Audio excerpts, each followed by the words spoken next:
Change होता रहा है इकोनॉमिक इंट्रैक्शन ओवरव्यू। दूसरी आपने हेडिंग डाली कि ग्लोबलाइजेशन थी ऑलरेडी, जो टॉपिक है कि आपका ट्रांजिशन कर रहा है ग्लोबलाइजेशन से ग्लोबलाइजेशन, तो ट्रांजिशन वाले एलिमेंट को हम नेगेट नहीं कर सकते। तो सबसे पहले ग्लोबलाइजेशन थी, अब हम आएंगे कि वहाँ से ट्रांजिशन किया, the current drift towards globalization, the visible economic decoupling of national states. कि ग्लोबलाइजेशन क्या है उसको डैश डाल के एक्सप्लेन किया गया कि विजिबल इकोनॉमिक डीकपलिंग हो रही है, स्टेट्स आपस में इकोनॉमिकली डाइवर्ज कर रहे हैं, आप डिस्पर्स हो रहे हैं, आप एक पॉइंट पे कन्वर्जिंग पॉइंट अब आपका नहीं रहा। तो इसको अगर आप देखें तो सबसे पहले आपकी work force nationalization, the growing rhetorics of nationalism and anti immigration in the developed world. जाहिर है कि वर्क फोर्स के लिए अगर आप पॉपुलिस्ट पॉलिसीज देखें, यूरोप में देखें कि अमेरिका में देखें कि हमारी जॉब्स दूसरे ले रहे हैं, ब्रेक्जिट की जो बेसिक रीजंस थी, तो वर्क फोर्स नेशनलाइजेशन को अगर आप देखें तो वो इसी कंटेक्स्ट में आता है कि लोग चाहते हैं, अब लोगों की तरफ से एक रेजिस्टेंस आ रही है कि अब बाकी कंट्रीज़ के लोग हमारे पे ना आए। सिमिलरली यूनिलैटरलिज्म, अकेले डिसीजन लेना, ग्लोबलाइजेशन ऑर्डेन्स और ग्लोबलाइजेशन स्पोर्ट्स कनेक्टिविटी, लेकिन अगर आप यूनिलैटरल डिसीजन लेते हो तो अगेन वो ग्लोबलाइजेशन को डिस्करेज करेगा। प्रोटेक्शनिस्ट पॉलिसीज़, आप स्टेट आइसोलेशन में जा रहे हो। Friend shoring, friend shoring basically कि आप पहले एक होल इमेज थी, एक होल आपके पास प्ले ग्राउंड था जिसमें सारी स्टेट्स के साथ कनेक्ट कर रहे थे, लेकिन फ्रेंड शोरिंग कि आप सप्लाई चेन्स को रिवैम्प कर रहे हो, सिर्फ अपने close circles, reliable and friendly states के साथ टाइज बना रहे हो। तो ये भी ग्लोबलाइजेशन से हम स्लो डाउन कर रहे हैं पेस को। और रीजनलिज्म अगेन, अब आप ग्लोबल इंटरेक्शंस की बजाय रीजनल इंटरेक्शंस की तरफ ज़्यादा फोकस कर रहे हैं। तो ये आपका था कि कैसे इकोनॉमिक डीकपलिंग हो रही है, कैसे स्टेट्स एक रैपिड पेस ऑफ कनेक्टिविटी से अब ज़रा स्लो डाउन हो गए। तो अगेन फ्लो अगर देखें हमारे टॉपिक का, तो एवोल्यूशन इज़ कांस्टेंट, ठीक है, in economic interaction. Slow globalization पहले थी लेकिन अब ग्लोबलाइजेशन आ रही है।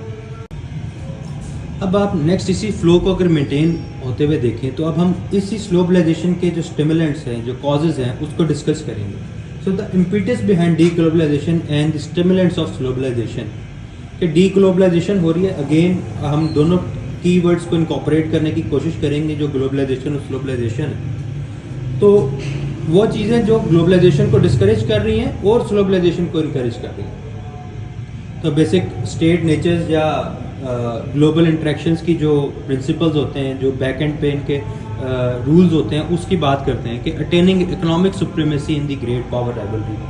क्या आपने इकोनॉमिक सुप्रीमेसी लेनी है तो इस पे कंटेक्स्ट अगेन जो यूएस है, चाइना का है, वही बात है कि आप उसे एंटेगनाइज होते हैं दूसरे की ग्रोथ से, तो उसको रोकने की कोशिश करते हैं। सिमिलरली राइजिंग जियोपॉलिटिकल टेंशंस हैं, जो हमने देखा कि सैंक्शंस, ग्लोबल कॉन्फ्लिक्ट्स के बढ़ने से सप्लाई चेन डिस्ट्रप्शंस की वजह से कंट्रीज शिफ्ट कर रही हैं स्टेबल सप्लाई चेन्स की तरफ। ट्रांसनेशनल इश्यूज़ हैं जो आपके बढ़ रहे हैं, जिसमें आपके टेररिज्म आ गई, आपकी ट्रांसनेशनल इश्यूज़ में क्लाइमेट चेंज है, तो उसकी वजह से भी रुक रही है। और elevating sentiments of block politics, तो ब्लॉक पॉलिटिक्स जो आपके elevating the need of global village से कम होके आप ब्लॉक पॉलिटिक्स पे शिफ्ट कर रहे हैं।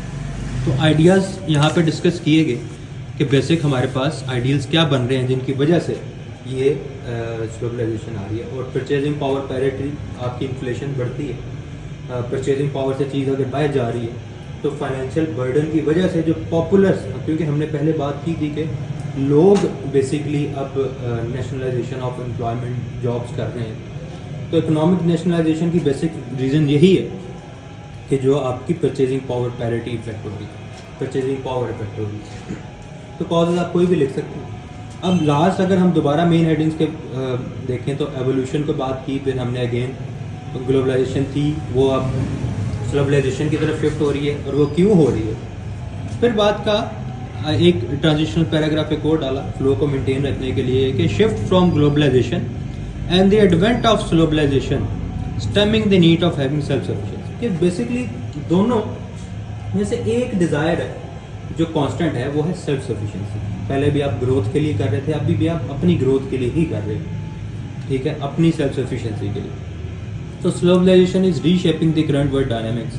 अब बताया कि ये ग्लोबलाइजेशन आ गई है, ट्रांजिशन हो रहा है, तो उससे वर्ल्ड डायनामिक्स चेंज हो रहे हैं, जिसकी वजह से थर्ड वर्ल्ड इम्पैक्ट हो रहा है। एक पॉजिटिव इम्पैक्ट बताया और एक नेगेटिव की तरफ हम जाएंगे कि इकोनॉमिक आइसोलेशन, और वैसे अगर सप्लाई चेन चेंज कर रहे हैं तो जो इनकॉर्पोरेटेड थर्ड वर्ल्ड नेशंस हैं वो इफेक्ट हो रही हैं, क्योंकि वो ट्रांजिशन नहीं कर पा रही effectively. Developed world is already interconnected, it can already freely flow their goods and services among their states. उनके पास बजट है, उनके पास इकोनॉमिक इतने रिसोर्सेज हैं कि वो इन्वेस्ट कर सकें, लेकिन थर्ड वर्ल्ड कंट्रीज़ को इससे इशू होता है। तो दो, ग्लोबल इन्फ्लेशन बढ़ रही है, तो ये दो बातें बताएं।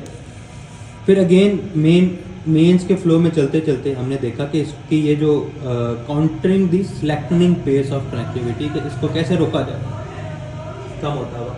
वो विजिलेंट मेजर्स क्या हैं कि आप इरिटेंट्स को रोक सकें जो ग्लोबलाइजेशन या स्लोबलाइजेशन से आ रहे हैं। तो आप का एक रिकमेंडेशन बेसिकली ये भी आपकी चॉइस है, आप कोई भी पॉइंट्स डाल सकते हैं। बेसिक मेन हेडिंग्स की रिदम एक डिपेंड करता है, आपका टॉपिक ब्रेक कैसे हुआ हो वो चीज़ आपकी डिक्टेट करता है। तो डेवलपिंग वर्ल्ड का एक हम ग्लोबलाइज्ड थर्ड वर्ल्ड बना सकते हैं उनकी कॉपरेशन के थ्रू, ताकि हम shadow of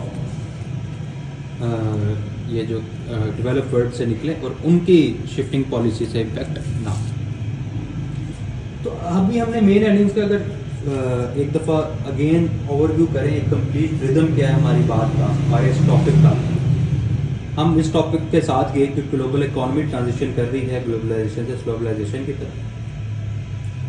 change only constant है, इवॉल्व होता रहता है। तो पहले ग्लोबलाइजेशन थी, फिर स्लोबलाइजेशन की तरफ गए। स्लोबलाइजेशन की तरफ फिर क्यों गए?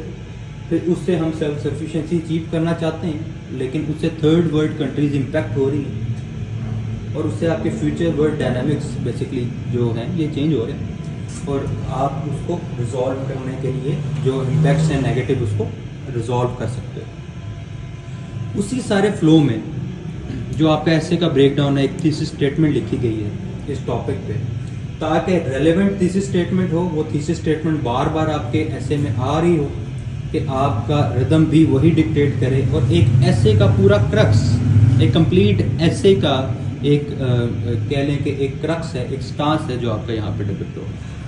तो इसको देखें, the rising tide of globalization displacing the once inevitable globalization, जो हमने बात की थी कि globalization is inevitable, was inevitable 21st century में, is being fuelled by certain irritants. हम स्पेसिफाई नहीं करेंगे, लेकिन इरिटेंट से फ्यूल हो रही है, हमने देखा कि वो इम्पेटस। फिर catalysing the economic decoupling of nation state, कि वो डीकपलिंग हो रही है, तो ये हमने ऑलरेडी बात की थी। The current globalized economy is pushing self sufficiency, वो सेल्फ सफिशिएंसी जो हमने मेन हेडिंग डाली थी। While hitting the developed world with daunting ramifications, के हमने देखा था कि इसके काफ़ी वर्ल्ड डायनामिक्स में खास तौर पे डेवलपिंग या थर्ड वर्ल्ड पे इम्पैक्ट हो रहा है। However, these impacts can be averted through some vigilant measures by the global south, कि ग्लोबल साउथ की कॉपरेशन से ये मिटिगेट किया जा सकता है। तो ये एक आपकी आउटलाइन है, ये एक आपका ऐसे का ब्रेकडाउन है, ये एक आपकी थीसिस स्टेटमेंट प्रॉपर फ्लो में कैसे लिख सकते हैं ऐसे टॉपिक्स पे, या कैसे आप इस चीज़ को टैकल करेंगे। तो होप्स ऑफ दिस हेल्प्स। एक ऐसे को हम एक अनकन्वेंशनल वे से जो डोमिनेंट है, या हम ज़्यादा कंफ्यूजिंग वे से ना करें, अट्रैक्टिव वे से करें कि जिससे पॉइंट्स आपके उठें, जिसमें क्रैम नॉलेज ना हो, आइडियाज़ ही बस डिपिक्ट किए हों, और उन आइडियाज़ को कैसे अरेंज करना है, और उस अरेंजमेंट का फ़ायदा क्या होता है कि आपकी थीसिस भी अच्छी होगी, आपका इंट्रोडक्शन भी अच्छा हो जाएगा ऑटोमेटिकली, क्योंकि उसमें भी आपने आउटलाइन की इमेज देनी। तो थीसिस स्टेटमेंट स्ट्रॉन्ग होना और पॉइंट्स मेन हेडिंग्स का अच्छा होना आपके ऐसे के रिदम कोहेरेंस को मेंटेन करता है, जो एग्जामिनर की बेसिक डिमांड है।